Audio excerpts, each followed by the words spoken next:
मला अतिशय आनंद आहे की आज दोन्ही पालख्यांचं दर्शन घेण्याची संधी मला मिळाली।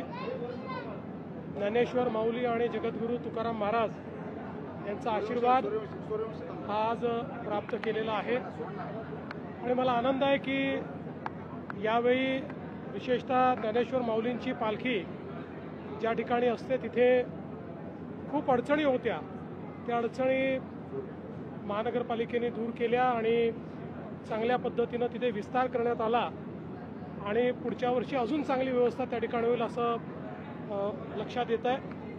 दोन्ही पालख्यांची व्यवस्था अतिशय चांगल्या पद्धतीने चालली आहे आणि वारीला माझ्या शुभेच्छा तर आहेच, पण त्यासोबत सर्व वारकऱ्यांना माझी विनंती आहे की सर्व अतिशय आनंदाने जा, पण सुखरूपपणे जा।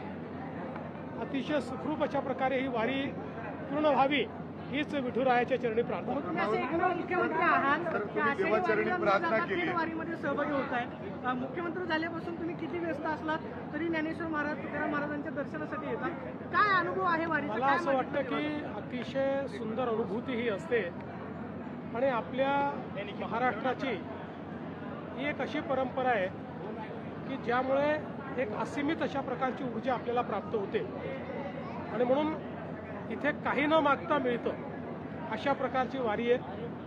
अर्थात मला विश्वास आहे की मी जेव्हाही पांडुरंगाकडे जातो तसं तर मी ईश्वराला कधीच काही मागत नाही, पण जेव्हाही पांडुरंगाकडे जातो त्यावेळेस पांडुरंगाला एकच साकडं घालतो, कारण आमचे सगळे वारकरी हे शेतकरी पण आहे, त्यामुळे आमच्या वारकऱ्यांना शेतकऱ्यांना सुखी ठेव एवढंच पांडुरंगाकडे मागणं असतं। तुम्ही आलात, येताना काय वाटलं का मनामध्ये? मला अतिशय आनंद झाला, काही अडचण न येता मिसिंग लिंकवरनं मी आलो आहे।